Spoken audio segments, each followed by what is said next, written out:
अस्सलाम वालेकुम मेरे समझदार पाकिस्तानी। मेरा नाम रेहान तारिक है और आप मेरा यूट्यूब चैनल और फेसबुक पेज देख रहे हैं। करोड़ दरूद आका दो जहां नबी मेहरबान मोहम्मद मुस्तफ़ा सल्लल्लाहु अलैहि वसल्लम पर। इस दुआ और इस उम्मीद के साथ इस व्लॉग का आगाज करते हैं कि अल्लाह रब्बुल इज्जत इस मुल्क के फैसला साजों के दिलों में समझदार पाकिस्तानियों के लिए नरमी पैदा कर दे। रवा हफ्ता इस्टेब्लिशमेंट में कुछ बड़ी तब्दीलियों से मुताल्लिक इंतहाई अहम है, लेकिन इस्टेब्लिशमेंट इस वक्त की हुकूमत से जिस कदर नाराज है, हो सकता है कि 11th आवर पे वो तब्दीलियों का फैसला वापस ले लिया जाए। अब वो तब्दीलियां क्या हैं जो इस्टेब्लिशमेंट करने जा रही है, उसकी तमाम तर डिटेल्स आज के इस व्लॉग में आपके साथ शेयर करेंगे। लेकिन उससे पहले इंतहाई अहम बात यह है कि वो क्या चीजें हैं जो इस्टेब्लिशमेंट को उन मैंडेटरी चेंजेस से रोक सकती हैं। इस्टेब्लिशमेंट इस वक्त की हुकूमत से शदीद नाराज है और बरमला इस बात का इजहार कर रही है कि ये हुकूमत निकम्मी, नालायक और नाअहल है।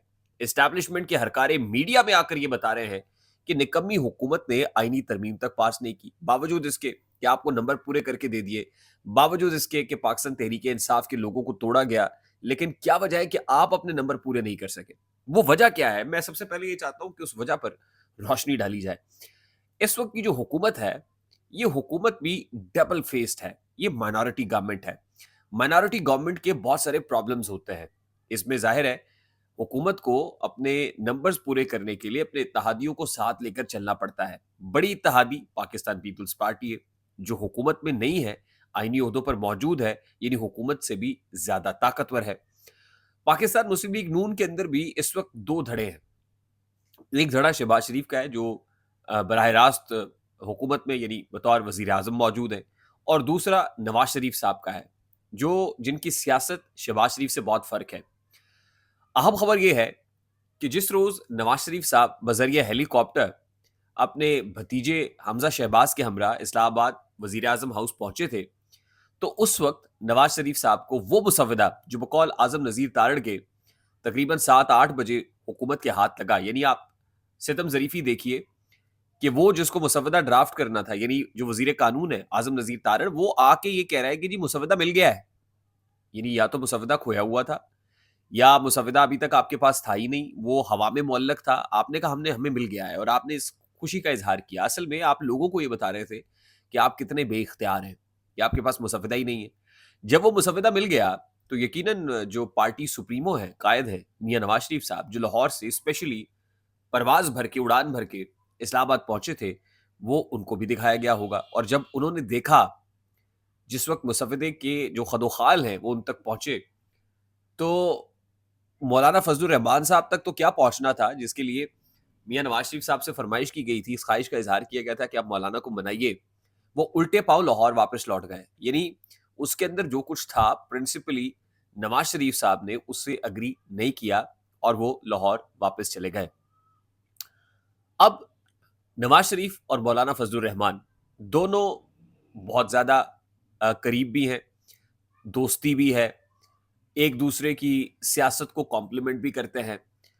मियां नवाज शरीफ साहब and including Bilawal Bhutto and few people from People's Party, ये मौलाना फजलुर रहमान के साथ इस मामले के ऊपर सेम पेज पे हैं।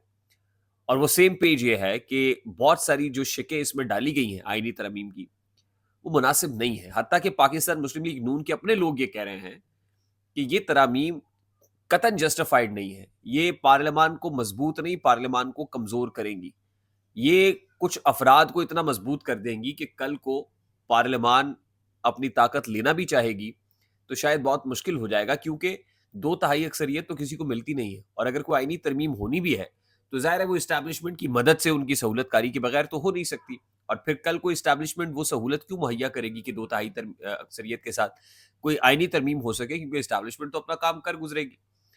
इस एक नुक्ते को लेके तकरीबन तमाम पॉलिटिकल पार्टीज में कंसेंसस है। ऑपोजिशन तो शोर डाल ही रही है, लेकिन हुकूमत के अंदर भी कंसेंसस है। यानी अगर हम ये कहें कि असल में हुकूमत के अपने अंदर भी बहुत सारे लोग, मैं चंद वॉइसेस नहीं कहूंगा, बहुत सारी वॉइसेस ऐसी हैं कि जो इस आईनी तरमीम के हक में नहीं है, तो कहना गलत नहीं होगा। अब हक में कौन है? जाहिर है वो जिनकी सियासत इस्टेब्लिशमेंट के साथ है, वो जो इस्टेब्लिशमेंट की के कंधे पर ही अपनी सियासत करते हैं।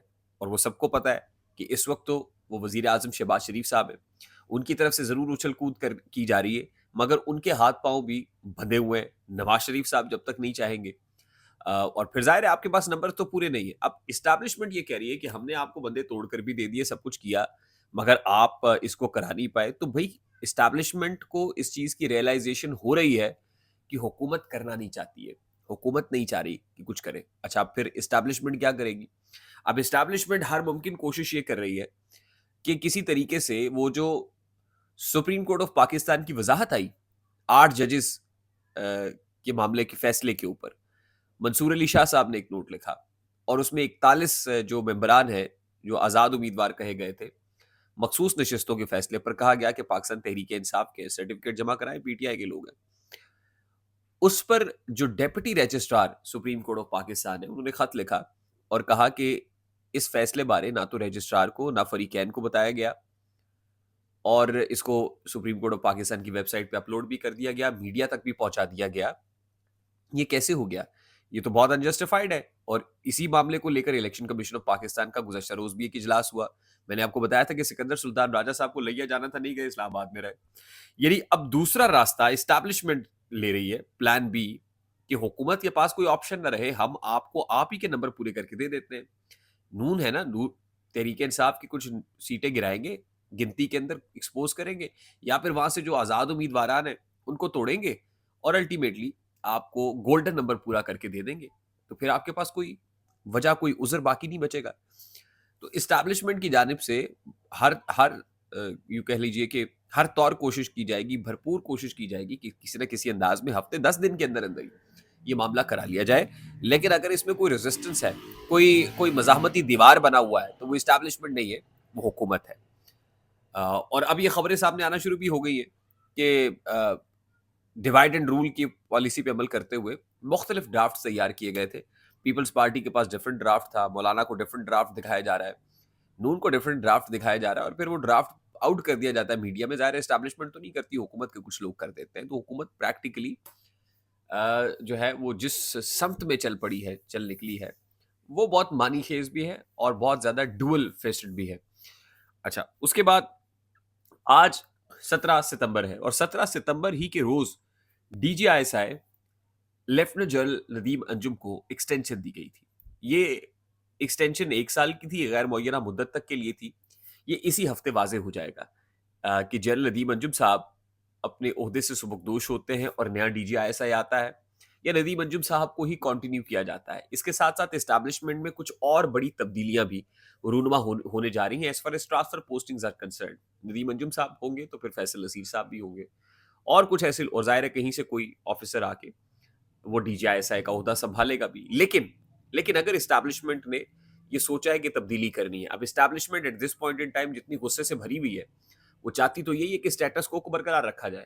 اب دیکھنا یہ ہے کہ کیا ندیم انجم صاحب کنٹینیو کرتے ہیں، مزید آگے معاملات کو بڑھایا جاتا ہے. اگر ایسا ہوتا ہے تو پھر بھی آپ سمجھ لیجئے گا کہ اسٹیبلشمنٹ ابھی بھی ہلکا سا بھی مارجن آف ایرر دینے کے لیے تیار نہیں ہے کہ کوئی ایسا مارجن ملے کہ جس سے سب کچھ یک تبدیل ہو جائے. آئی ہوپ میری بات آپ تک پہنچی ہوگی. اگر پہنچ جائے تو ویڈیو کو لائک اور شیئر کرنا مت بھولیے گا. چینل پہ نئے تو چینل کو سبسکرائب کر لیجیے گا، بیل آئیکن ضرور دبائیے گا. مجھے ریحان طارق کو اجازت دیجیے، اپنا بہت سارا خیال رکھیے گا. السلام علیکم.